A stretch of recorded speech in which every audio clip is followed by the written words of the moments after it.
आप सभी का फिर से टीवीएल कोचिंग के इस यूट्यूब प्रोग्राम में बहुत बहुत स्वागत है। तो दोस्तों आज के भी इस वीडियो में भी हम लोग 2016 के आईटीआई एंट्रेंस एग्जाम की बात करने वाले हैं जो मैथ से रिलेटेड है। यानी कि मैथ का पार्ट 1 हम लोग देख चुके हैं और ये जो है पार्ट 2 है। यानी कि पार्ट 1 में हम लोग 1 से 10 तक के क्वेश्चन को पूरे डिस्कस के साथ और हल के साथ उसको देख चुके हैं। लेकिन आज के इस वीडियो में हम लोग 11 से 20 तक के क्वेश्चन को देखने वाले हैं और ये आपका पार्ट 2 होने वाला है 2016 एंट्रेंस एग्जाम में जो भी क्वेश्चन पूछे गए थे उसका। ओके, तो ये भी सेशन जो है आप आईटीआई एंट्रेंस एग्जाम 2020 में जो परीक्षार्थी एग्जाम देने वाले हैं उनके लिए काफ़ी महत्वपूर्ण वीडियो होने वाला है। तो आई होप आप इस वीडियो को अंत तक ज़रूर देखिएगा। और हाँ दोस्तों, यदि आप हमारे चैनल पर नए हैं और अभी तक हमारे चैनल को सब्सक्राइब नहीं किया है तो प्लीज़ हमारे चैनल को सब्सक्राइब करके बेल आइकन को भी ऑन कर लीजिएगा ताकि आने वाले हर वीडियो का नोटिफिकेशन सबसे पहले आप तक जाएगा और आप आसानी से हमारे हर वीडियो को देख पाइएगा। तो आई होप आप हमारी बातों को समझ गए होंगे। तो चलिए सेशन को स्टार्ट करते हैं और देखते हैं हमारा आज का फर्स्ट क्वेश्चन यानी कि 2016 आईटीआई एंट्रेंस एग्जाम के मैथ का क्वेश्चन जो था उसका 11 नंबर क्वेश्चन जो है वो क्या था। तो आप स्क्रीन पर देख पा रहे होंगे। तो 11 नंबर क्वेश्चन जो है आपका दे रखा हुआ है क्या कि cos 10 degree minus sine 10 degree बटा में कॉस 10 डिग्री प्लस में साइन डिग्री का मान आपसे फाइंड आउट करने के लिए बोल रहा है। तो काफ़ी सिंपल प्रश्न है, ज़्यादा हम लोग को ये नहीं करना है। जो बोल रहा है उसको पहले लिख लेते हैं। क्या पूछ रहा है आपसे? कॉस 10 डिग्री और माइनस में आपका साइन 10 डिग्री, यही ना है। कॉस माइनस में साइन डिग्री, उसके बाद कॉस बटा में आपका फिर कॉस 10 डिग्री और प्लस में साइन 10 डिग्री, यही है आपका। ओके, तो जब ये आपसे पूछ रहा है फाइंड आउट करने के लिए बोल रहा है तो हम लोग क्या करेंगे, इसका मान ज्ञात कर लेते हैं। तो यहाँ से आप देखिएगा तो cos 10 डिग्री को आप क्या लिख सकते हैं, आप cos 90 माइनस 80 लिख सकते हैं कि नहीं। cos 90 माइनस 80 यानी कि 90 में से 80 घटाएगा तो उस तो नहीं आएगा, 10 डिग्री आएगा। तो बात एक ही हुआ, इतना लिख सकते हैं। उसके बाद माइनस में है, माइनस साइन कितना है 10 डिग्री है, 10 डिग्री। ओके, और बाटा में आपका क्या हो गया, यहाँ पे cos 10 डिग्री है तो इसको आप क्या लिख सकते हैं, यहाँ पे cos इसको भी उसी तरह लिख सकते हैं 90 माइनस 80 इसको भी लिख सकते हैं और प्लस में साइन 10 डिग्री है तो साइन 10 डिग्री। ओके, अब यहाँ पे इसको और आगे लेके चलेंगे तो आप यहाँ पे देख रहे होंगे तो आप यहाँ से आप इसका मान निकाल सकते हैं। आपका क्या होता है, ये फॉर्मूला के रूप में हो गया, ये cos 90 माइनस थीटा के रूप में हो गया। तो cos 90 minus theta equal to क्या होता है, साइन थीटा होता है। तो साइन हो जाएगा, ये पूरा का वैल्यू क्या हो जाएगा, साइन हो जाएगा और थीटा, तो थीटा के जगह पे यहाँ पे क्या है 80 है तो यहाँ पे आपका 80 डिग्री होगा। यानी कि आप इस पूरे का मान के जगह पर आप क्या लिख सकते हैं, साइन 80 डिग्री। ओके, उसके बाद माइनस साइन 10 डिग्री है, माइनस साइन 10 डिग्री है, माइनस साइन 10 डिग्री लिख दिया। उसके बाद बाटा में आपका क्या हो रहा है, cos 90 माइनस 80। तो उसी तरह इसको भी हम क्या लिख सकते हैं, साइन 80 डिग्री और प्लस में आपका साइन 10 डिग्री है तो साइन 10 डिग्री। आई होप कि आप इस क्वेश्चन को समझ पा रहे होंगे, इसका सॉल्यूशन को समझ पा रहे होंगे। यहाँ पे जो है फॉर्मूले के हिसाब से ही हम लोग चल रहे हैं और आगे कुछ भी हम लोग नहीं किए हैं। अब यहाँ पे आप देख रहे होंगे तो एक फॉर्मूला के रूप में ये दिख रहा है आपको, ये साइन ए और माइनस में साइन बी के तरह दिख रहा है। और यदि आपका जैसे मान लीजिए आपका साइन ए और माइनस में साइन बी आपको बोलता है फॉर्मूला के हिसाब से, तो आप इसको फॉर्मूला कैसे लिखते हैं, आप कैसे लिखते हैं इसको, यदि और यदि ए और बी, ए प्लस बी आपका यदि 90 डिग्री हो तब ये फॉर्मूला के हिसाब से बैठता है। यदि आपका A plus B equal to 90 degree होता है तो हम क्या लिखते हैं, 2, और ये माइनस में जब रहता है तो क्या लिखते हैं, 2 cos A plus B by 2। और उसके बाद आपका साइन बी है तो उसी तरह हम क्या लिख सकते हैं, इनटू में क्या लिख लेते हैं, sine A minus B by 2। यानी कि एक बार जोड़ कर उसका बाटा कर देते हैं 2 और एक बार घटा कर उसका बाटा 2 कर देते हैं। ये आपका एक फॉर्मूला हो गया और इसी पे ये बैठ रहा है। क्यों, कैसे बैठ रहा है देखिएगा। तो आपका ए और बी, तो ए और बी इसको मान लीजिए और दोनों को ऐड कीजिएगा तो आपको 90 डिग्री होना चाहिए। तो 80 और 10 कितना, 80 और 10 कितना हो रहा है आपका 90 डिग्री हो जा रहा है। तो जब 90 डिग्री हो जा रहा है तो इसी तरह ये बैठ रहा है इसके फॉर्मूले पर। अब यदि यहाँ पे यदि प्लस रहता है साइन ए और प्लस में आपका साइन बी रहता है तो आप क्या लिखते हैं 2 sine A plus B by, sorry B होगा यहाँ पे, बी बाई 2 इंटू में आपका क्या होता है cos A minus B by 2, यानी कि वही होता है, सिर्फ आपका ये माइनस में रहता है। माइनस में जब रहता है तो पहले कॉस को लेकर चलते हैं, और जब प्लस में रहता है तो पहले साइन को लेकर चलते हैं। तो इसको आपको याद रखना होगा, ये आपका एक फॉर्मूला है।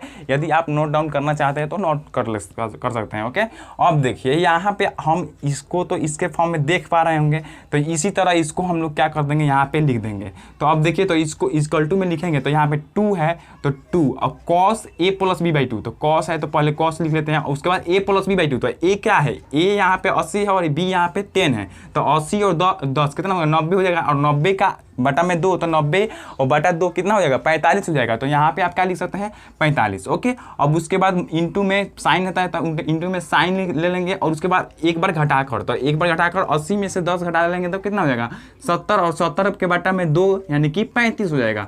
तो यहाँ पे ऊपर में तो 35 आ गया। आई होप कि आप समझ गए होंगे, इसी फॉर्मूले पे हम इसको लेके चले हैं, बटा में डायरेक्ट यहाँ पे कैंसिल आउट करके 45 और 35 लिख दिए हैं। ओके, अब यहाँ पे देखिए आपका साइन 80 प्लस साइन 10 डिग्री, यानी कि प्लस वाला आ गया। तो जब प्लस वाला आता है तो 2 तो रबी करता है, और उसमें क्या होता है पहले साइन आ जाता है, साइन और ए प्लस बी बाई 2, तो 80 और 10 90 बटा 2 यानी कि 45 बटा 45 हो जाएगा, यानी कि 90 बटा 2 = 45। इंटू में आपका कॉस कितना हो जाएगा ए माइनस बी बाई 2, तो 80 में से 10 घट जाएगा तो 70 बटा 2 यानी कि आपका 35। अब इतना हो गया। आई होप कि आप इतना समझ गए होंगे। तो इसको हम लोग पहले मिटा लेते हैं, अब इस फॉर्मूला को की ज़रूरत नहीं है। ओके, अब इस फॉर्मूला की ज़रूरत नहीं है। अब देखिए यहाँ पे आपका ये 2 और 2 कैंसिल आउट हो जाएगा, ऊपर नीचे 2 है तो कैंसिल आउट हो गया। अब यहाँ पे आप देख पा रहे होंगे, तो यहाँ पे cos 45 डिग्री का मान कितना होता है 1/√2 होता है, और ये इसी तरह आपका sin 45 डिग्री का भी मान कितना होता है 1/√2 होता है। तो ये तो दोनों एक दूसरे के बराबर है, तो जब दोनों एक दूसरे के मान बराबर हैं, तो ये भी दोनों एक दूसरे के बराबर होंगे, तो ये भी क्या हो जाएंगे कैंसिल आउट हो जाएंगे। आपका क्या बच जाएगा सिर्फ sin 35 डिग्री और बटा में आपका cos 35 डिग्री। अब यहाँ पे आप देख रहे होंगे तो sin थीटा और बटा cos थीटा आ रहा है। अब जब sin थीटा और बटा में cos थीटा आता है तो ये क्या होता है, ये कौन सा फॉर्मूले के हिसाब से होता है tan थीटा के बराबर होता है। तो ये आपका sin थीटा बटा cos थीटा = आपका tan थीटा हो जाएगा, और थीटा का वैल्यू यहाँ पे 35 दिया हुआ है, इसलिए यहाँ पे 35 लिख लेंगे थीटा के जगह पर। तो यहाँ पे tan 35 डिग्री हो जाएगा, और यही जो है इस प्रश्न का सही उत्तर हो जाएगा। ऑप्शन को देख लेते हैं। तो जी हाँ दोस्तों, ऑप्शन नंबर ए में ही इसका आंसर tan 35 डिग्री दे रखा हुआ है, इसलिए option number A is correct answer for this question हो जाएगा। तो आई होप आप इस क्वेश्चन को समझ गए होंगे। यहाँ पे हम लोगों को कुछ नहीं करना था, आपको इतना दे रखा हुआ था, हमने पहले cos 10 डिग्री को यहाँ पे cos 90 - 80 के फॉर्म में लिख दिया। उसी तरह यहाँ पे बटा में भी cos 10 डिग्री को 90 - 80 के फॉर्म में लिख दिया। उसके बाद देख रहे हैं कि cos 90 - थीटा = आपका sin थीटा होता है, और बटा में ये भी 90 - थीटा है, तो यहाँ पे sin थीटा हो गया। अब जब इस फॉर्म में आ गया तो यहाँ पे देख रहे हैं कि sin a और माइनस में sin b है, और a प्लस b दोनों का मान जो है a प्लस b = आपका 90 डिग्री हो रहा है। जब 90 डिग्री होता है तो उस फॉर्मूले का यूज करते हैं, कौन सा formula 2 cos a plus b by 2 into में sin a plus b by 2। तो उस फॉर्मूले के हिसाब से इसको हम यहाँ पे लिख दिया। उसी तरह यहाँ पे प्लस जब रहता है तो 2 sin हो जाता है पहले, और उसके बाद क्या होता है cos होता है, तो 2 sin a plus b by 2 into में cos a minus b by 2। तो उसी तरह हम इसको यहाँ पे लिखे, तो यहाँ पे देख रहे हैं 2 कैंसिल आउट हो गया, और यहाँ पे cos 45 डिग्री का मान 1/√2 और यहाँ पे sin 45 डिग्री का मान भी 1/√2। तो जब दोनों का मान एक दूसरे के इक्वल है तो ये भी दोनों एक दूसरे के इक्वल होंगे। तो जब ये भी दोनों एक दूसरे के इक्वल है तो इसलिए ये दोनों आपस में कैंसिल आउट हो जाएंगे, और बचेगा क्या आपका sin 35 डिग्री बचेगा, और बटा में आपका cos 35 डिग्री। अब sin 35 डिग्री और बटा में cos 35 डिग्री, यानी कि sin थीटा बटा cos थीटा क्या होता है tan थीटा होता है, और थीटा का वैल्यू आपका 35 दे रखा हुआ है, तो इसलिए tan 35 डिग्री जो है इस प्रश्न का सही उत्तर होगा। तो आई होप आप इस प्रश्न को समझ गए होंगे। तो चलिए अगले प्रश्न की तरफ बढ़ लेते हैं। ओके, तो दोस्तों यदि अगले प्रश्न को देखा जाए तो अगला प्रश्न 12th नंबर क्वेश्चन जो है आप इस सीन पर देख पा रहे होंगे। आपका दे रखा हुआ है क्या, आपका फाइंड आउट करना है आपको cos के पावर 6a और माइनस में आपका sin का पावर 6a का वैल्यू जो है फाइंड आउट करना है ये जो है कितने के बराबर है ये आपको बताना है। और ऑप्शन जो है आपको 4 गो ऑप्शन दे रखा हुआ है जो इससे मैच करता है, ठीक है। तो इसी ऑप्शन के हिसाब से ही हम लोग को इसको बनाना पड़ेगा। तो चलिए इसको पहले बनाते हैं। पहले हम लोग क्या करते हैं, सिंपल करते हैं। जब भी हमारा ट्रिगोनोमेट्री का जो है क्वेश्चन आता है तो हम लोग क्या करते हैं, पहले सिंपल फॉर्म में उसको लिखते हैं, उसके बाद जो है इसका आगे का प्रोसेस करते हैं। तो पहले cos 6 है, 6a है, उसके बाद माइनस साइन 6a है, थोड़ा सा ऊपर लिख लेते हैं ताकि हम लोगों को जगह पूरा मिलेगा इसको बनाने के लिए, ओके। अब यहाँ पे देखिए, या इसको क्या लिख सकते हैं, cos स्क्वायर a का पावर क्या लिख सकते हैं, 3 लिख सकते हैं। और माइनस में आप साइन स्क्वायर a का पावर 3 लिख सकते हैं, क्योंकि 3 दूना 6, 3 दूना 6 उतना ही के बराबर हो जाएगा। तो आप इसको इतना लिख सकते हैं। अब यहाँ पे आप देख रहे होंगे तो यहाँ पे ये जो फॉर्मूला बैठा है वो किसके ऊपर बैठा है, ए क्यू माइनस बी क्यू। अब इसका सूत्र जो देखेंगे तो ये कितने के बराबर होता है, आपका ए माइनस बी इंटू में आपका ए स्क्वायर प्लस बी स्क्वायर और प्लस में ए बी के इक्वल टू होता है, यानी कि इसके बराबर होता है। तो इतना के बराबर आप इतना लिखते हैं। तो उसी तरह हम लोग इसी के फॉर्म में इसको भी लिख लेंगे। तो इसको फॉर्म में लिखेंगे उसी के फॉर्म में। तो कैसे लिखेंगे, आपका कॉस स्क्वायर ए है तो ए माइनस बी, तो ए होगा ये और ये आपका बी हो गया। तो cos square A minus sine square B, sine square A हो गया। यहाँ पे बी ये पूरा है और ये आपका ए है। अब ये तो आपका a माइनस बी हो गया। अब यहाँ पे ए स्क्वायर है तो ए स्क्वायर यानी कि आपका इसका स्क्वायर, तो इसका स्क्वायर क्या होगा, कॉस स्क्वायर ए पहले से है, फिर इसका स्क्वायर करेंगे तो कितना हो जाएगा आपका, कॉस के पावर 4a हो जाएगा। उसके बाद क्या हो जाएगा आपका, प्लस में आपका बी स्क्वायर है तो बी स्क्वायर, प्लस में आपका साइन स्क्वायर पहले से है, फिर उसका स्क्वायर करेंगे तो साइन का पावर 4a हो जाएगा। उसके बाद प्लस में ए बी है तो ए बी यानी कि दोनों को गुना कर लेना है। तो दोनों गुना यानी कि कॉस स्क्वायर ए इंटू में साइन स्क्वायर ए, ओके, इतना गुना करना है, ओके। अब इसको इसी तरह थोड़ा सा आगे इसको लेकर चलेंगे। तो यहाँ पे आप देख रहे हैं कॉस स्क्वायर ए और माइनस में साइन स्क्वायर ए है, ये जो है बराबर कॉस 2a के बराबर होता है। किसके बराबर होता है आपका, कॉस 2a के बराबर होता है। ये फॉर्मूला के हिसाब से बैठ गया। Cos square A minus sine square ए आपका दे रखा होता है तो आपका क्या होता है, ये कितने के बराबर होता है, कॉस 2a के बराबर होता है। तो कॉस 2a इस पूरे के जगह पर कॉस 2a लिख दिए। अब ये जब कॉस 2a लिख दिए तो अब यहाँ पे आप देख पा रहे होंगे तो ये जो है आपका यहाँ पे आपका ब्रैकेट ले लेते हैं, कॉस स्क्वायर का स्क्वायर यानी कॉस के पावर 4a प्लस साइन के पावर 4a, उसके बाद प्लस में कॉस स्क्वायर a इंटू में आपका साइन स्क्वायर a है। आप इसको क्या लिख सकते हैं, आप इसको लिख ये सकते हैं कि cos square a plus sine square A का होल स्क्वायर लिखेंगे तो ये पूरा किसके बराबर हो जाएगा आपका, देखिए कॉस स्क्वायर ए है तो कॉस स्क्वायर का स्क्वायर 4 हो जाएगा, ए होगा, प्लस में साइन स्क्वायर का स्क्वायर क्या हो जाएगा आपका, साइन के पावर 4 हो जाएगा, प्लस में आपका क्या हो जाएगा 2 cos A square A into में साइन स्क्वायर ए हो जाएगा, होगा इतना का वैल्यू इतना होगा। जब इसके जगह पे हम लोग क्या लिखे हैं, इतना लिखे हैं, तो जब इतना का वैल्यू इतना होगा तो यहाँ पे तो 2 कॉस स्क्वायर ए आ रहा है ना, लेकिन यहाँ पे आपका क्या है, कॉस स्क्वायर ए है और इंटू में साइन स्क्वायर ए है, यानी कि एक एक आपका cos square A into sine square ए है। लेकिन आपका यहाँ पे जो दिख रहा है वो 2 cos square A into sine square ए है। तो इसको क्या कर लेंगे, इसमें से पूरा में से एक बार कॉस स्क्वायर ए इंटू में साइन स्क्वायर ए को माइनस कर लेंगे तो ये जो है किसके बराबर हो जाएगा, इसके बराबर हो जाएगा। आई होप कि आपको ये पूरा समझ में आ रहा होगा, काफ़ी सिंपल है। आप समझिए कि हम इस पूरे के लिए हम इतना लिखे, काहे लिखे, कैसे कि हम इतना का स्क्वायर करेंगे तो ये इसके बराबर होगा। तो इतना में से यदि इतना में से आप क्या कर लीजिएगा, cos square A into sine square एक घटा लीजिएगा तो हाई 2 गो में से एक घट जाएगा तो एक को ना बचेगा। तो जब एक गो बचेगा तो वो इतना है, तो इसलिए इसके बराबर ये आपका हो गया। तो आप जब इसके बराबर इतना लिख लिए तो अब इसके बाद आगे का हम लोग प्रोसेस कर लेते हैं। तो आगे का प्रोसेस करेंगे तो यहाँ पे cos 2a है, तो cos 2a है और आपका जो है यहाँ पे आप देख पा रहे होंगे तो यहाँ पे जो है आपका क्या हो रहा है, cos square A plus sine square A का होल स्क्वायर। तो cos square A plus sine square A equal to आपका क्या होता है, 1 होता है। आप क्या कीजिए, आप साइन स्क्वायर ए आप प्लस कॉस स्क्वायर ए करते हैं तो क्या होता है, 1 होता है। अब उस 1 का स्क्वायर करेंगे तो 1 ही ना होगा, 1 और माइनस में आपका क्या हो गया यहाँ पे cos स्क्वायर ए इंटू में साइन स्क्वायर ए हो गया। ओके, अब थोड़ा सा एक स्टेप और बढ़ाएंगे, यहाँ पे दिख रहा होगा नीचा, हाँ cos 2a है तो cos 2a हो गया। अब उसके बाद यहाँ पे आप देखिएगा तो यहाँ पे आपका 1 है, क्या है 1 है, और माइनस में आप क्या कर लीजिए एक ऐसा कॉमन लीजिए, क्योंकि आपका ऑप्शन जो है ऑप्शन के हिसाब से हमको अब आंसर लाना है, क्योंकि जो है कुछ चीज़ें ऐसी होती है जिसका आंसर लाने के लिए ऑप्शन को भी देखना पड़ता है कि क्या इससे हो सकता है।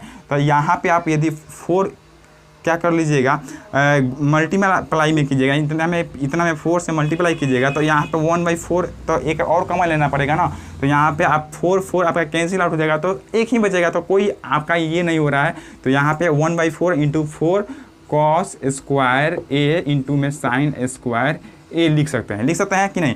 आप इस 4 को कैंसिल कीजिए, यानी कि सब कुछ आपका कैंसिल आउट हो गया, उतना ही के बराबर आ गया, तो कोई बात नहीं है, लेकिन आपको थोड़ा सा ऑप्शन के हिसाब से थोड़ा सा चलना पड़ेगा। तो 1/4 इंटू में 4 cos square A into sine square A हो गया। ओके, अब जो है आप यहाँ पे देख पा रहे होंगे, तो ये जो है आपका ये वाला तो ये वाला आप देख पा रहे होंगे 1 - 1/4 है, उसके बाद इंटू में 4 cos स्क्वायर ए इंटू में साइन स्क्वायर है।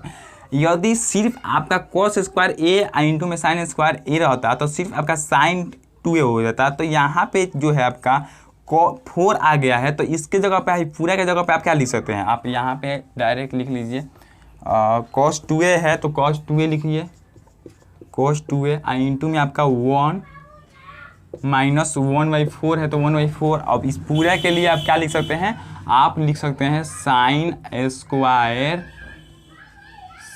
स्क्वायर 2a, ये फॉर्मूले के बेस पे आ गया। यहाँ पे आपका साइन स्क्वायर 2a होगा, क्योंकि यहाँ से जो है आपका एक फार्मूला बन रहा है 4 cos square A into sine square A equal to आपका साइन स्क्वायर 2a होता है, इसलिए आपका यहाँ पे 2a हो गया। या यहाँ पे देखिए यदि 4 नहीं रहता तो cos square A into sine square ए आपका सिर्फ क्या होता, साइन 2a होता, लेकिन यहाँ पे 4 है इसलिए आपका साइन स्क्वायर 2a हो गया। ओके, अब यही जो है आपका ऑप्शन में मिलना चाहिए। ऑप्शन को हम लोग देख लेते हैं कि ऑप्शन दे रखा हुआ है कि नहीं।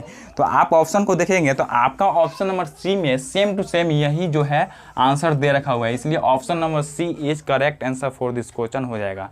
काफ़ी सिंपल था, सिर्फ आपको लॉजिक यहाँ पे समझना था क्या कि आपको इस तरह दे रखा हुआ है तो क्यू करके लिखिए, उसके बाद ए क्यू माइनस बी क्यू के फॉर्म में आ रहा है, उसके फॉर्मूले पर बेस का है तो उसके फॉर्मूले पर बैठा दीजिए, उसके बाद जो है ऑप्शन को देखते देखते हिसाब से चलिए। कुछ ऐसे प्रश्न आते हैं जो कि काफ़ी डिफिकल्ट होते हैं। हम तो क्या कहते हैं कि जब आपके पास ऐसे क्वेश्चन आए ना तो सिर्फ आधा कीजिए, आधे के बाद आप अनुमान लगाइए, ऑप्शन को देखकर अनुमान लगाइए कि आखिर ऑप्शन को देखकर ये थोड़ा सा चीज़ें जो है सेम मिल रही है कि नहीं।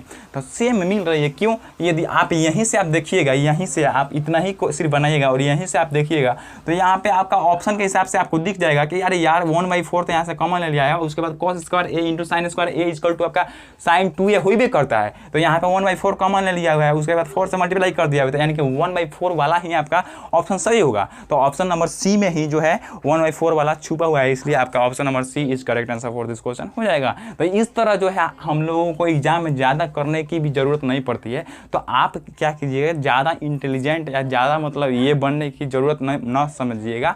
आपको जिस तरह जो है ऑप्शन मिल रहा होगा उसी तरह जल्दी से आपका ऑप्शन जब मैच कर जाएगा तो आप उसका आंसर को पिक कर दीजिएगा। ओके, तो आई होप आप हमारी बातों को आप समझ गए होंगे। यदि इस प्रश्न में कोई अभी भी डाउट है तो कमेंट बॉक्स में जरूर बोलिएगा, हम उसका रिप्लाई देने का अधिक से अधिक प्रयास करेंगे। ओके, चलिए अगले प्रश्न की तरफ बढ़ लेते हैं और देखते हैं अगला प्रश्न क्या है। तो यदि अगले प्रश्न की ओर बढ़ा जाए तो अगला प्रश्न जो है काफ़ी सिंपल है और इसको हम लोगों ने ट्रिग्नोमेट्री बेस्ड ट्रिक के सेशन में भी समझ लिया है इस तरह के क्वेश्चन को। तो आई होप आप उस सेशन को देखे होंगे, तो इस क्वेश्चन का आंसर बहुत जल्दी ही आप मौखिक रूप से ही बता सकते हैं।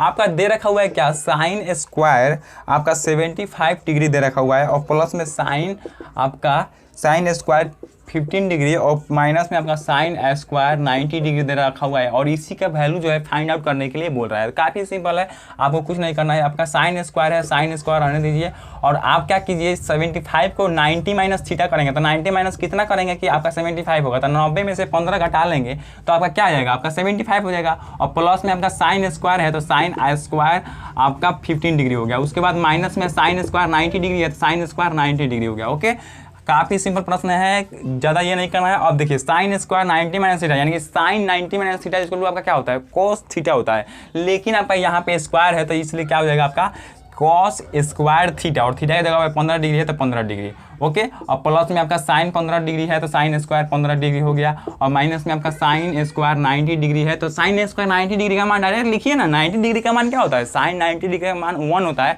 तो 1 का स्क्वायर क्या हो जाएगा आपका 1 ही होगा, तो 1 लिख लिए। अब इसके बाद आगे इसको बढ़ाइएगा, तो आगे जब बढ़ाइएगा तो यहाँ पे आपका देख रहे हैं कि कॉस स्क्वायर 15 डिग्री और साइन स्क्वायर 15 डिग्री, यानी कि थीटा का मान बराबर है और कॉस स्क्वायर है और साइन स्क्वायर है, तो cos square plus sine square इसको आपका क्या होता है 1 होता है, तो इस पूरा का वैल्यू जो है 1 आएगा, और माइनस में 1 लास्ट में है, तो 1 - 1 इक्वल टू आपका 0 आ जाएगा, और यही जो है इस प्रश्न का सही उत्तर होगा। ऑप्शन देख लेते हैं, तो option number C is correct answer for this question हो जाएगा, क्योंकि ऑप्शन नंबर सी में ही आपका दे रखा हुआ है 0। ओके, तो आई होप आप इस प्रश्न को समझ गए होंगे। यहाँ पे कुछ भी नहीं करना था, आपका 75 को 90 माइनस थीटा करना था, 90 में से 15 घटाएंगे तो आपका क्या हो जाएगा, आपका 75 होगा, और ये जो है किसके फॉर्म में आ गया आपका साइन स्क्वायर 90 माइनस थीटा के, तो सब sine square 90 minus theta equal to क्या होता है आपका कॉस स्क्वायर थीटा, उसके फॉर्म में लिख दिया। अब यहाँ पे भी ये वाला हो गया, और माइनस में साइन 90 का मान 1 होता है तो 1 लिख दिया। अब ये दोनों क्या हो है एक सूत्र पे बैठ रहे हैं, यानी cos square theta plus sine square theta के सूत्र पे बैठ रहा है, तो दोनों के लिए आप क्या लिख सकते हैं 1 लिख सकते हैं, और माइनस में 1 है तो माइनस में 1 - 1 इक्वल टू 0 हो गया, और यही जो है इस प्रश्न का सही उत्तर हो गया।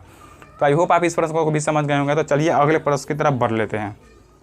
तो दोस्तों यदि अगले प्रश्न की ओर तो बढ़ा जाए तो अगला प्रश्न जो है काफ़ी सिंपल है। ये जो है आपका लॉगरिथम चैप्टर से है, तो आपका 14 नंबर क्वेश्चन जो है आपका दे रखा हुआ है क्या कि 3 का पावर 3 दे रखा हुआ है, में आपका लॉग आपका भी ये भी दे रखा हुआ है कि लॉग 3 जो है बराबर है आपका किसके बराबर 0.47712 इसके बराबर है। तो आपको अंकों की संख्या ज्ञात करना है, अंकों की संख्या जो है क्या है वो आपका फाइंड आउट करना है, अंकों की संख्या ज्ञात करना है। ओके, तो यहाँ पे आपका अंकों की संख्या ज्ञात करना है। तो चलिए इसको पहले हम लोग क्या मान लेते हैं, log x मान लेते हैं। क्या मान लेते हैं, log x इक्वल टू आप माना लिख दीजिए या आप लेट लिख लीजिए, माना कि आपका log x इक्वल टू 3 के पावर 3 हो गया। ओके, अब यहाँ पे देखिए आप इधर आप log लिए हैं, log x लिए हैं, उसके बाद इधर आप देखिएगा तो आपका 3 के पावर 3 है, तो आप इसको क्या लिख सकते हैं 3 के पावर 3 log जब इसमें भी लीजिएगा, तो जब log लीजिएगा तो इसका एगो पावर जो है 3 इसको आप यहाँ पे लिख सकते हैं। क्यों, क्योंकि जब log लेते हैं तो इसका पावर यहाँ पे आप आसानी पूर्वक लिख सकते हैं। ये आपका लॉगरिथम का जो है रूल बोलता है, तो यहाँ पे आप 3 लिख दिए। ओके, अब यहाँ पे आप देखिएगा तो log x इक्वल टू आपका क्या हो गया, आपका ये 3 के पावर 3 यानी कि 3 का 9 9 27 यानी 27 आ गया, और ये जो है आपका log 3 है तो log 3। ओके, log 3 हो गया। अब देखिए यहाँ पे तो log 3 का मान जो है आपका यहाँ पे प्रश्न में भी दे रखा हुआ है, आप क्वेश्चन में भी देख पा रहे होंगे। तो आपका log 3 का मान जब दे रखा हुआ है तो log 3 का मान डायरेक्ट पुट कर दीजिए यहाँ पे 27 और 27 इंटू में log 3 का मान 0.47712 दे रखा हुआ है, तो आप लिख लीजिए। ओके, अब इसको क्या कर लेते हैं हम लोग गुणा कर लेते हैं, तो log x बराबर आपका क्या हो जाएगा log x इक्वल टू आपका इसमें गुना कर लीजिएगा तो अप्रोक्स आपका 12.8 करके कुछ आएगा। ओके, तो ये 12.8 किसके नज़दीक है, 12.8 को आप 13 के लगभग में लिख सकते हैं, लगभग 13 आप लिख सकते हैं। ओके, तो ये और यही जो है आपका पॉइंट में ऑप्शन में नहीं रखा हुआ है आंसर, इसलिए आप क्या कर सकते हैं 13 डायरेक्ट लिख सकते हैं। यानी कि अंकों की संख्या है log x इक्वल टू आपका log x इक्वल टू यानी कि अंकों की संख्या जो है आपका 13 आएगी। यानी कि आप इसका वैल्यू फाइंड आउट कीजिएगा इस पूरा का, तो जो अंक होंगे उसमें अंक जो है कितना होंगे 13 गो होंगे, तो ये जो है इस प्रश्न का सही उत्तर हो जाएगा। ओके, तो आई होप आप इस क्वेश्चन को भी समझ गए होंगे। यहाँ पे आपका 3 के पावर 3 दे रखा हुआ था प्रश्न में, और log 3 का मान दे रखा हुआ था, और अंकों की संख्या पूछ रहा था, यानी कि इसमें अंकों की संख्या कितना होगा ये पूछ रहा था। तो आप log x को लेकर चले, यानी कि log x इसको मान लिए, तो उसके बाद यहाँ पे log कॉमन लिए तो इसका पावर जो है इसमें मल्टीप्लाई हो गया। अब यहाँ पे देखिए तो log x इक्वल टू 27 कहाँ से हो गया, यहाँ पे 3 का 9 9 27 के फॉर्म में हो गया, तो इसलिए 27 हो गया। और यहाँ पे log 3 है तो log 3 और log 3 का मान जो है आपको दे रखा हुआ है प्रश्न में, उसके बाद log 3 का मान हम यहाँ पे पुट कर दिए, उसके बाद मल्टीप्लाई करेंगे तो 12.887 कुछ करके आएगा। तो यहाँ पे आपका जो है ये 13 का नज़दीक है, और ऑप्शन जो है 13 दे रखा हुआ है, इसलिए ऑप्शन नंबर 13 जो है इस प्रश्न का सही उत्तर होगा। ऑप्शन देख लेते हैं कितने नंबर में है, आपका 13 जो है ऑप्शन नंबर सी में है, इसलिए option number C is correct answer for this question हो जाएगा। तो आई होप आप इस प्रश्न को भी समझ गए होंगे। तो चलिए अगले प्रश्न को की तरफ बढ़ लेते हैं। तो दोस्तों यदि अगले प्रश्न की तरफ बढ़ा जाए तो अगला प्रश्न काफ़ी सिंपल है। जो ये जो है रेलगाड़ी चैप्टर जो मैथ में हम लोग पढ़ते हैं, कॉम्पिटेटिव मैथ में जब रेलगाड़ी चैप्टर पढ़ते हैं उसमें हम लोग पढ़ते हैं, ये जो है उसी चैप्टर से बिलोंग्स करता है। आपका पूछ क्या रहा है कि एक रेलगाड़ी जो है 40 किलोमीटर पर आवर की चाल से चलकर उसी दिशा में 25 किलोमीटर पर आवर की चाल से चलते हुए एक व्यक्ति को 48 सेकंड में पार करती है, तो रेलगाड़ी की लंबाई ज्ञात करें। एक व्यक्ति है आपका, क्या है, एक व्यक्ति है, ये जो है 25 किलोमीटर पर आवर की चाल से आपका चल रहा है। ओके, अब एक रेलगाड़ी जो है आपका इसी दिशा में जो है आपका 40 किलोमीटर पर आवर की चाल से चल रही है। ओके, अब यहाँ पे ये भी आपको दे रखा हुआ है कि ये जो रेलगाड़ी है आपका इस व्यक्ति को जब पार कर देती है तो पार करने में जो समय लगता है वो आपका 48 सेकंड लगता है। तो ये पूछ क्या रहा है कि आपका इस रेलगाड़ी की जो लंबाई है वो कितनी है, ये फाइंड आउट करने के लिए बोल रहा है, ये आपको ज्ञात करने के लिए बोल रहा है। तो मान लेते हैं कि रेलगाड़ी की लंबाई जो है 1 मीटर है, तो आपका ये जो रेलगाड़ी है इस व्यक्ति को पार करेगा तो ये अपना ही न लंबाई पार करेगा। ये व्यक्ति जब यहाँ से सटा हुआ है, जब ये रेलगाड़ी आगे बढ़ेगी तो आगे बढ़ के जब पार कर जाएगी यहाँ पे, तो ये पार करके क्या करेगी, ये अपना ही लंबाई को पार करेगी, न कि यहाँ पे व्यक्ति का लंबाई थोड़ी होता है। जैसे मैं ही हूँ यहाँ पे, तो मेरा लंबाई थोड़ी है।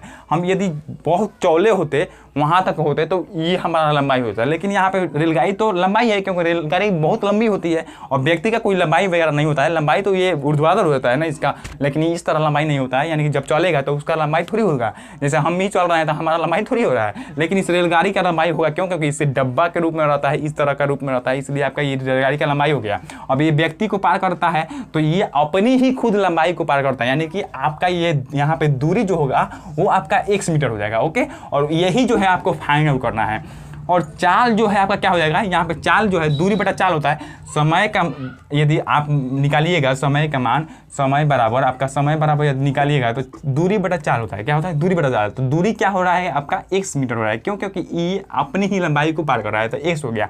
लेकिन चाल क्या होगा? क्यों चाल ये होगा क्योंकि ये व्यक्ति जो है उसी दिशा में जा रहा है जिस दिशा में आपका रेलगाड़ी जा रहा है। तो रेलगाड़ी और व्यक्ति दोनों एक ही दिशा में जा रहे हैं, इसलिए आपका ये यहाँ पे चाल क्या हो जाएगा? घट जाएगा। क्या हो जाएगा? घट जाएगा। जब एक ही दिशा में जाते हैं तो चाल क्या हो जाता है? घट जाता है। लेकिन यदि विपरीत दिशा में आएंगे तो चाल क्या हो जाता है? जुट जाता है। यदि विपरीत दिशा में जो चलते हैं व्यक्ति और रेलगाड़ी या कोई भी, तो आपका चाल जो है क्या होता है? चाल जुट जाता है। लेकिन यदि दिशा एक ही हो, यदि दिशा में रहते हैं तो चाल क्या हो जाता है? आपका घट जाता है। तो एक ही दिशा है तो चाल क्या हो जाएगा? आपका घट जाएगा। तो चाल यानी कि 40 माइनस आपका क्या हो जाएगा?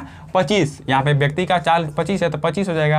अब जो है आपका यहाँ पे समय दे रखा हुआ है। क्या दे रखा हुआ है? 48 सेकंड में पार कर रहे थे। यहाँ पे आप समय की जगह पर क्या लिख सकते हैं? 48 सेकंड। ये आपका समय और ये भी आपका समय हो गया। ये समय और ये भी समय, लेकिन ये आपका सेकेंड में है, लेकिन ये जो है आपका क्या है? किलोमीटर पर आवर में है। तो इसको हम लोग क्या कर लेंगे? पहले मीटर पर सेकंड में चेंज कर लेंगे। तो मीटर पर सेकंड में कैसे चेंज करेंगे? यहाँ पे जब मीटर पर सेकंड में हम लोग को चेंज करना होता है तो हम लोग क्या करते हैं? मीटर पर सेकंड में चेंज करने के लिए 5/18 से गुना करते हैं। तो 5/18 से क्या कर देंगे? गुना कर देंगे। ओके, अब देखिए यहाँ से हम लोग क्या कर लेंगे? घटाएंगे। तो यहाँ पे x और बटा में आपका क्या होगा? 40 में से 25 घट जाएगा तो आपका 15 हो जाएगा।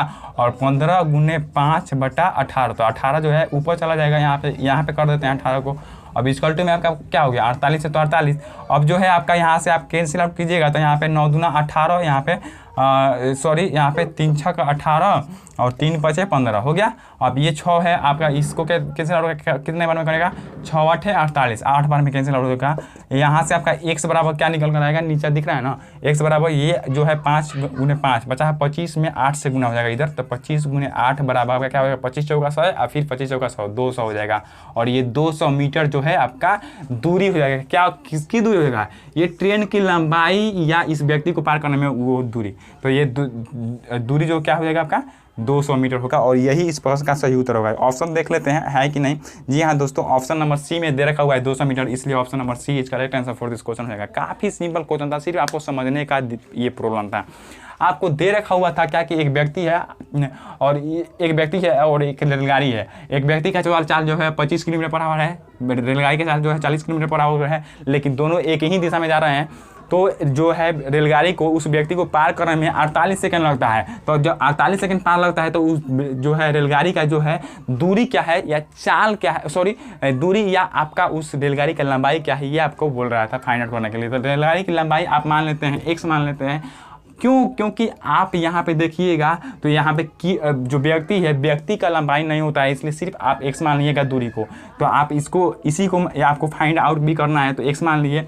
अब समय बराबर आप क्या होता है, दूरी बटा चाल। तो दूरी बटा चाल क्या लिखेंगे, चाल आपका जो है एक ही दिशा में है तो दोनों को घटा कर लिखते हैं। तो एक ही दिशा में है इसलिए आपका 40 - 25 गुने 5/18 इसलिए किए क्योंकि आपका यहाँ पे मीटर पर सेकंड में दे रखा हुआ है, लेकिन यहाँ पे चाल जो है आपका ये क्या है, आपका किलोमीटर पर आवर में है। तो जब 1 किलोमीटर पर आवर में है तो आप मीटर पर सेकंड में चेंज कीजिएगा तो 5/18 से गुना कीजिएगा। हम कल ही बताए थे कि मीटर पर सेकंड यानी कि कम में चेंज करना होता है तो 5 यानी कि कम का को ऊपर रखते हैं, लेकिन अगर किलोमीटर पर आवर में चेंज करना होगा तो 18 यानी कि अधिक का को ऊपर रखेंगे। तो उसी तरह 5/18 से गुना करेंगे, उसके बाद कैलकुलेट करेंगे तो x का मान आपका 200 मीटर आएगा, और यही x का मान जो है आपको फाइंड आउट करना था। तो x = 200 metre is the right answer for this question हो जाएगा। तो आई होप आप इस हमारे पूरे बात को समझ गए होंगे। तो चलिए अगले प्रश्न की तरफ बढ़ लेते हैं और देखते हैं हमारा अगला प्रश्न क्या है। तो दोस्तों यदि यहाँ पे अगले प्रश्न की तरफ बढ़ा जाए तो अगला प्रश्न आपका स्क्रीन पर आप देख पा रहे होंगे कि एक आयताकार जो है, एक आयताकार क्षेत्र का परिमाप जो है आपका दे रखा हुआ है 160 मीटर, और उसकी 2 आसन भुजाओं का अंतर जो है आपका 48 मीटर दे रखा हुआ है। उस वर्गाकार क्षेत्र की एक भुजा जिसका क्षेत्रफल इस आयताकार क्षेत्र के क्षेत्रफल के बराबर है, यानी कि एक वर्ग के क्षेत्रफल, एक वर्ग के जो है एक वर्गाकार क्षेत्र है उसका आपका एक भुजा ज्ञात करना है जिसका क्षेत्रफल जो है इस आयताकार क्षेत्रफल के बराबर है। तो चलिए पहले हम लोग आयताकार क्षेत्रफल से आपका यहाँ से आपका निकाल लेते हैं कि आयत का जो है लंबाई और चौड़ाई जो है क्या है। आपका देख रहे होंगे आप क्वेश्चन में 17 नंबर, तो आपका दे रखा हुआ है क्या कि आयत का परिमाप जो है आपका दे रखा हुआ है। तो आयत का परिमाप जो है आपका दे रखा हुआ है परिमाप, आयत का परिमाप इक्वल टू आपका दे रखा हुआ है कितना 160। परिमाप होता कितना है 2 × L + B होता है आपका फॉर्मूला के हिसाब से। तो 160 हो गया, ये 2 से 2 कैंसिल आउट हो गया 80 बार में। तो आपका यहाँ पे L + B आपका क्या निकल कर आ गया 80 आ गया। और उसके बाद जो क्षेत्रफल शायद दे रखा हुआ है, नहीं दोनों भुजाओं का अंतर जो L और लंबाई और जो चौड़ाई है उसका अंतर। फिर अगेन अकॉर्डिंग टू क्वेश्चन जो है आपका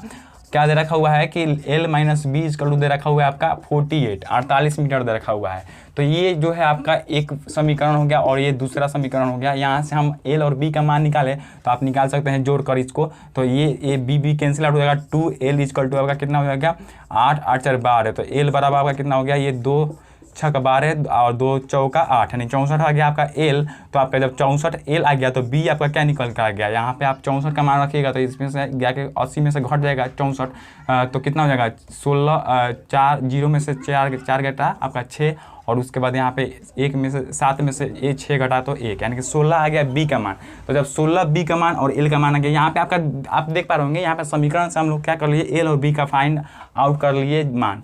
अब यहाँ पे आपका दे रखा हुआ है क्या क्वेश्चन में कि जो एक वर्ग है, वर्ग का जो है क्षेत्रफल है, वर्ग का क्षेत्रफल आपका दे रखा हुआ है आयत के क्षेत्रफल के बराबर, आयत के क्षेत्रफल के बराबर आपको बोल रहा है, क्वेश्चन में ही बोल रहा है, और इसी आयत के क्षेत्रफल के बराबर। तो इस वर्ग का क्षेत्रफल मान लेते हैं आपका, इस वर्ग का भुजा जो है a होगा तो इसका क्षेत्रफल क्या होगा भुजा स्क्वायर यानी कि a का स्क्वायर। अब यहाँ से आयत का क्षेत्रफल क्या होगा लंबाई गुने चौड़ाई, तो लंबाई गुने चौड़ाई यानी कि 64 गुने 16 लिख सकते हैं, तो 64 गुने 16 लिख लिए। ओके, अब यहाँ से आप a स्क्वायर है तो a इसी तरह रहने देते हैं और स्क्वायर इधर जाएगा तो रूट चढ़ जाएगा, तो रूट यहाँ पे आपका 64 गुने 16 हो गया।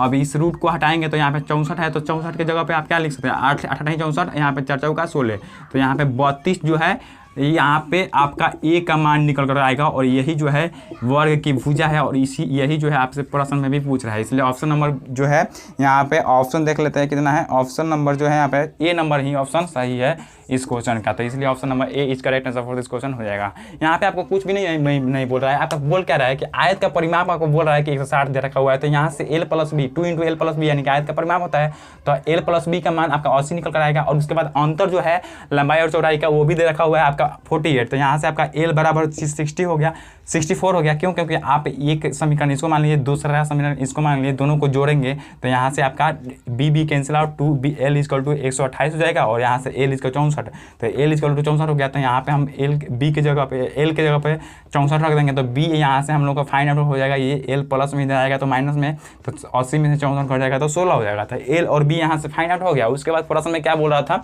कि वर्ग का क्षेत्रफल जो है आयत के क्षेत्रफल के बराबर है, तो वर्ग का क्षेत्रफल यानी कि वर्ग का हम लोगों का भुजा वगैरह कुछ भी ज्ञात नहीं है, तो हम लोग क्या मान लेते हैं A मान लेते हैं। तो A² = आपका आयत का क्षेत्रफल लंबाई गुने चौड़ाई होता है, तो लंबाई आपका 64 दे रखा हुआ है, चौड़ाई 16 दे रखा हुआ है, तो इसलिए 64 गुने 16। तो यहाँ से आपका ए स्क्वायर था, तो ए इसी तरह रहने देते हैं और स्क्वायर को इधर भेजेंगे तो रूट हो जाएगा इधर, तो रूट जब हो जाएगा तो यहाँ पे 64 अंदर है तो बाहर आएगा तो 8, और ये 16 अंदर है रूट के अंदर, तो बाहर आएगा तो 4, तो और चौका 32 जो है ए का मान आया, और ये जो है इस वर्ग का भुजा है, और यही आपसे फाइंड आउट करने के लिए बोल रहा था भुजा, तो इसलिए भुजा जो है आपका 32, यानी कि option number A is correct answer for this question हो जाएगा। तो आई होप आप इस क्वेश्चन को भी समझ गए होंगे। तो चलिए अगले क्वेश्चन की तरफ बढ़ लेते हैं और देखते हैं हमारा अगला नेक्स्ट क्वेश्चन क्या बोल रहा है। तो दोस्तों यदि हम लोग अगले प्रश्न की तरफ बढ़े हैं तो अगला प्रश्न जो है 18 नंबर क्वेश्चन बोल रहा है क्या कि यदि x के power 4 plus ax q plus 3x minus b का गुणनखंड x स्क्वायर माइनस 1 है तो आपका a प्लस 2b का मान क्या होगा, ये आपसे बोल रहा है। तो आपको पहले एक गुणनखंड दे रखा हुआ है, क्या दे रखा हुआ है, x का पावर 4 और उसके बाद प्लस में ax का पावर 3 प्लस में 3x माइनस बी दे रखा हुआ है, ये आपका एक गुणनखंड दे रखा हुआ है। और इसका जो है एक और गुणनखंड दे रखा हुआ है, इसका जो गुणनखंड दे रखा हुआ है आपका x square minus 1। I hope इतना ही दे रखा हुआ है। जी हाँ दोस्तों, एक्स स्क्वायर माइनस 1 दे रखा हुआ है। आपसे फाइंड आउट क्या करने के लिए बोल रहा है, आपसे वैल्यू निकालने के लिए बोल रहा है a प्लस 2b, इसका वैल्यू निकालने के लिए बोल रहा है। यहाँ पे a और b है तो यहाँ से आप a प्लस 2b निकाल सकते हैं, इसी का वैल्यू आपको फाइंड आउट करने के लिए बोल रहा है।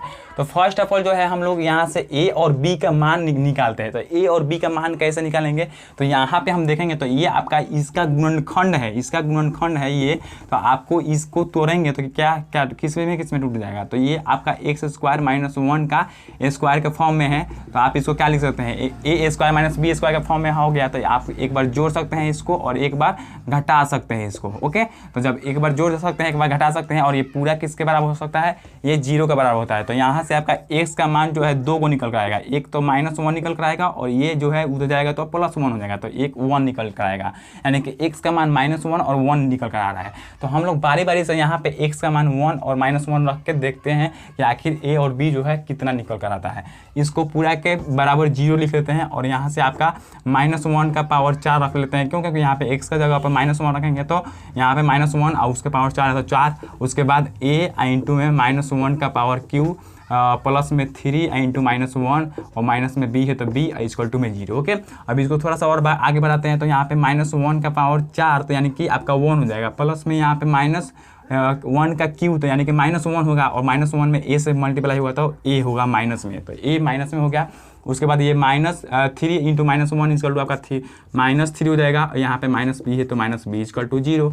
अब यहाँ से आप देखिएगा तो यहाँ पे ये प्लस में और ये माइनस में, तो आपका यहाँ से क्या निकल कर रहा है, -a और -b, और ये आपका कितना होगा -2 इक्वल टू 0। तो यहाँ से आप इसको कैसे लिख सकते हैं, -a -b और इक्वल टू -2 है, इधर लेकर चल जाते हैं तो यहाँ पे तो यहाँ से आपका -a -b इक्वल टू आपका 2 आ गया। अब इसको आप इक्वेशन नंबर फर्स्ट मान लीजिए। अब आप यहाँ पे तो x का वैल्यू जो है -1 को लेकर चले हैं, अब x का वैल्यू जो है 1 को आप लेके चलिएगा तो अगेन जो है आप अकॉर्डिंग टू क्वेश्चन चलिएगा तो x का वैल्यू 1 रखिएगा तो 1 का पावर 4 हो जाएगा। क्या हो जाएगा आपका 1 का पावर 4 अब प्लस में a इंटू 1 का क्यू प्लस में 3 इंटू 1 हो जाएगा। उसके बाद -b है तो -b इक्वल टू 0। ओके, अब यहाँ से जो इक्वेशन क्रिएट होगा वो आपका क्या होगा, यहाँ पे वो a ही हो जाएगा, उसके बाद यहाँ पे 3 हो जाएगा, उसके बाद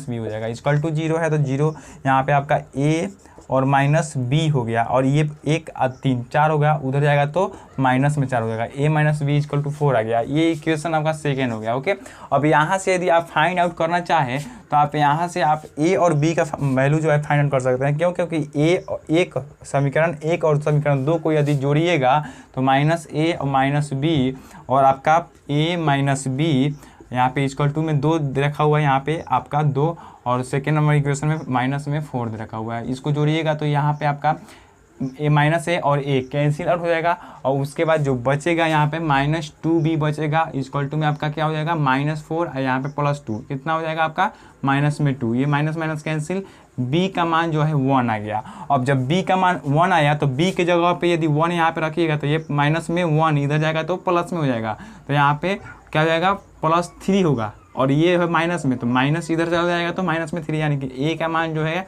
आपका -3 आ गया। अब ए और बी दोनों का वैल्यू जो है फाइंड आउट हो गया।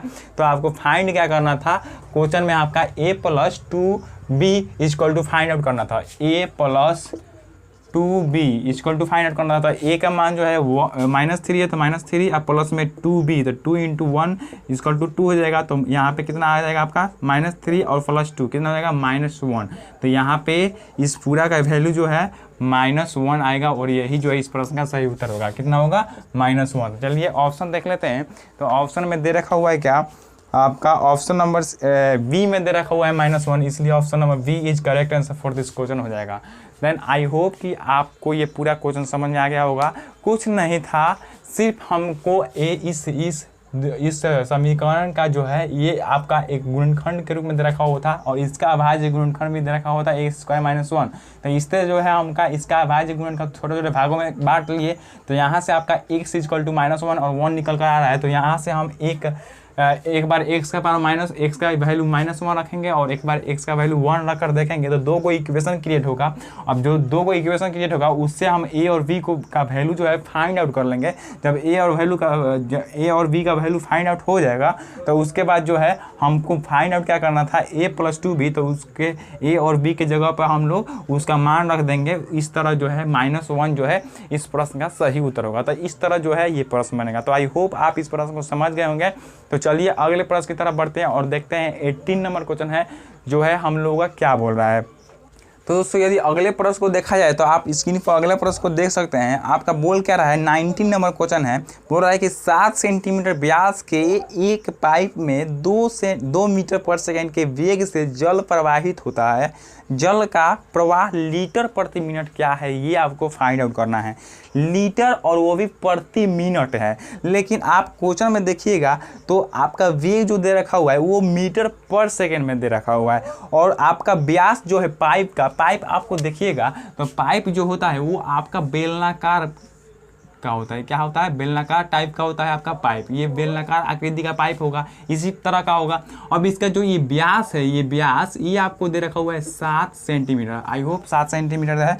जी हाँ दोस्तों, 7 सेंटीमीटर है। और उसके बाद जो दे रखा हुआ है आपका इधर यहाँ से आपका जो वाटर निकल रहा है वो वाटर जो है कितना वेग से निकल कर रहा है वो आपका वेलोसिटी दे रखा हुआ है। क्या आपका 2 मीटर पर सेकेंड, 2 मीटर पर सेकेंड।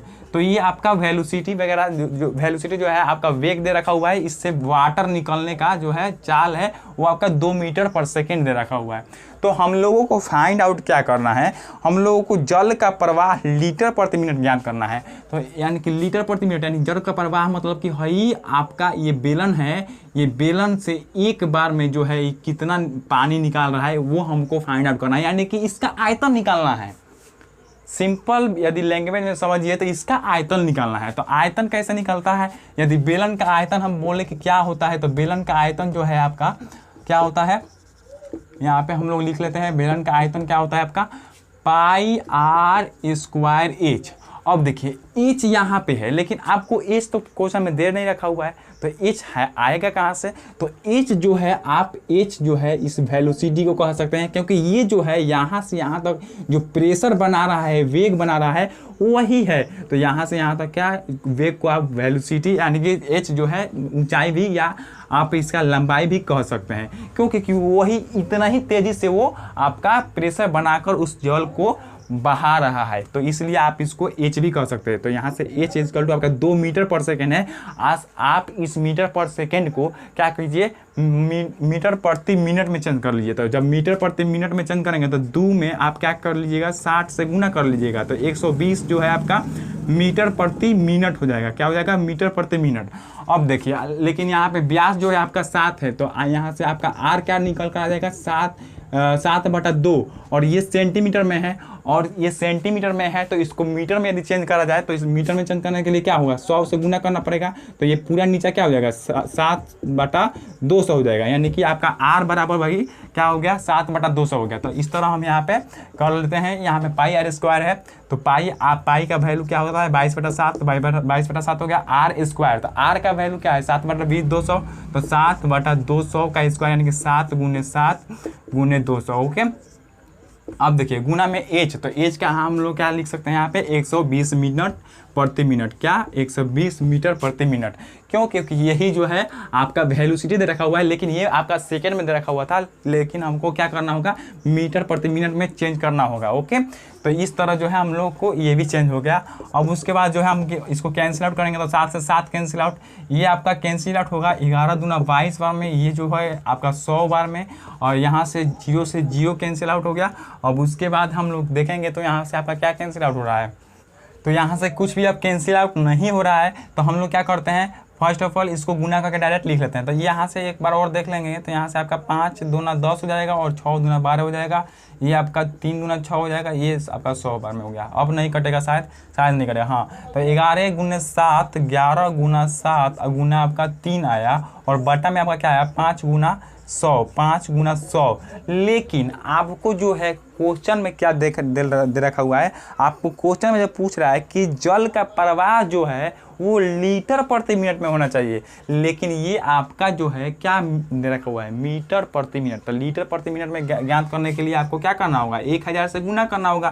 तो 1000 से गुना कर दीजिए, डबल जीरो कैंसिल, 5 दूना 10, तो 2 बार में कैंसिल। और पूरा में गुना कर दीजिए तो 2 3 6 और 11 6 66, और 11 6 66 गुना 7 हो जाएगा, तो 7 6 42 और 7 6 42 और 4 कितना होगा, 46, यानी कि 462 लीटर प्रति मिनट हो जाएगा। क्या हो जाएगा, 462 लीटर प्रति मिनट। आई होप कि इतना ही क्वेश्चन में आंसर दे रखा होगा। चलिए देख लेते हैं। तो जी हाँ दोस्तों, ऑप्शन नंबर ए में दे रखा हुआ है 462 लीटर प्रति मिनट, इसलिए option number A is correct answer for this question हो गया।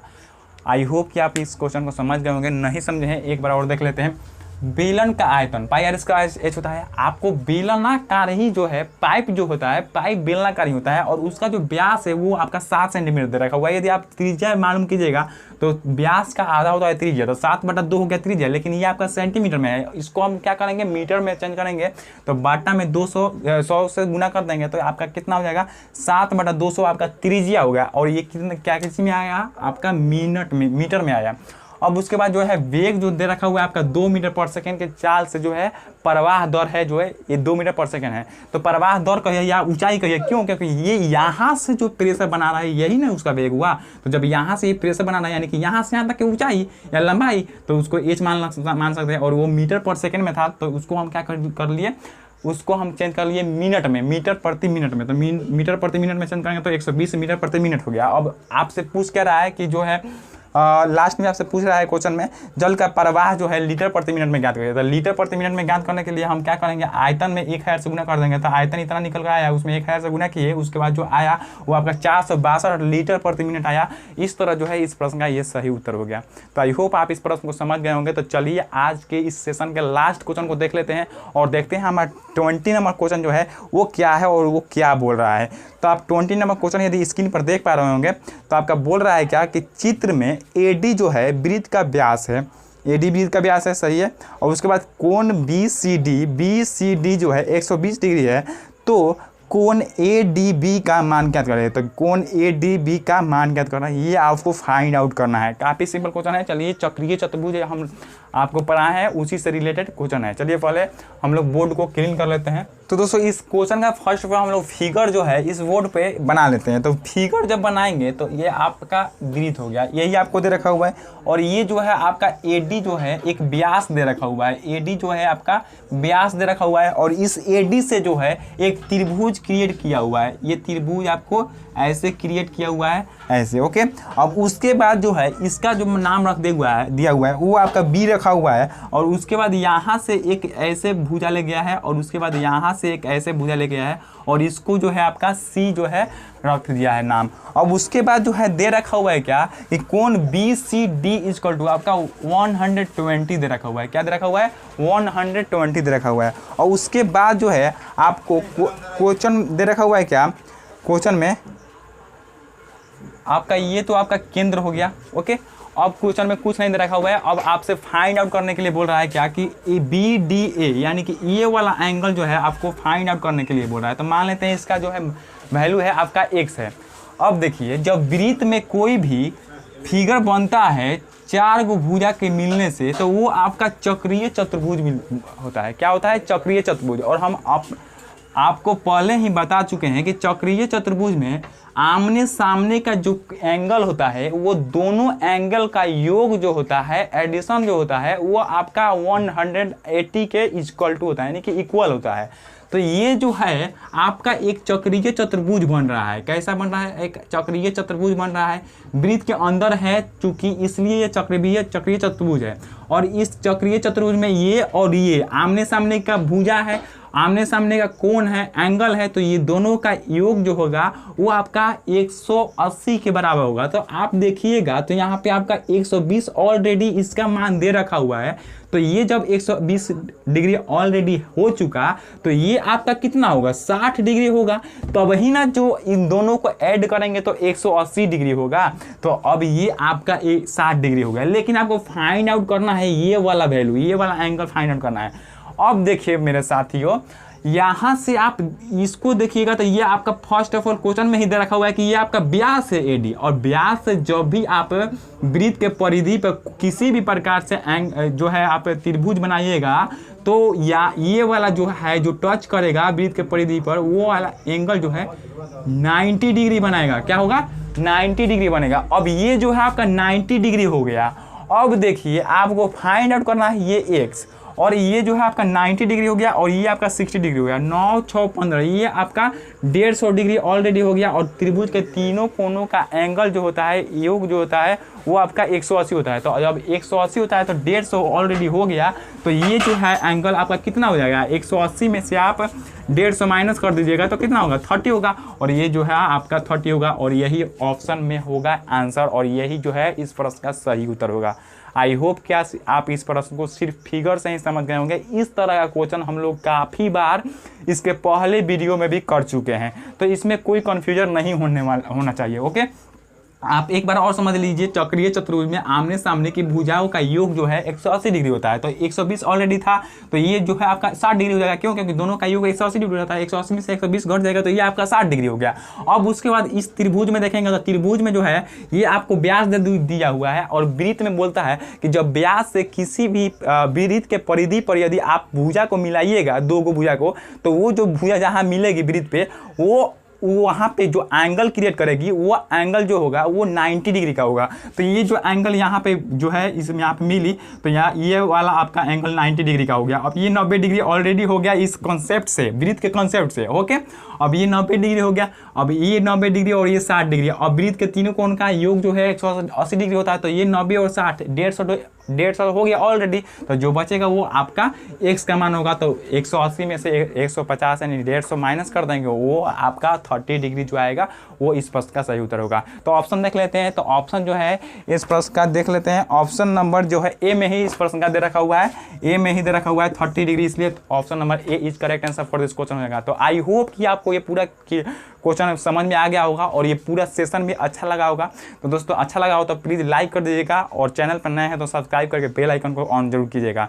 तो ये जो था आज का जो है पार्ट 2 था, 2016 इंटर एग्जाम का मैथ का पार्ट 2 था। इसके बाद हम लोग पार्ट 3 को देखेंगे। इसी तरह पार्ट 5 तक पूरे क्वेश्चन को भी 2016 का जो इंटर एग्जाम हुआ था उन सभी क्वेश्चन को भी क्लियर कर देंगे। तो इस तरह जो है हम जो है इस पूरे सेशन को देखेंगे। तो आई होप आपको ये पूरा अच्छा लगा होगा। तो प्लीज़ लाइक कर दिएगा। चलिए मिलते हैं अगले वीडियो में, तब तक के लिए स्वस्थ रहिए, मस्त रहिए, और घर पे रहिए और घर पे ही पढ़ाई कीजिए। ओके, धन्यवाद।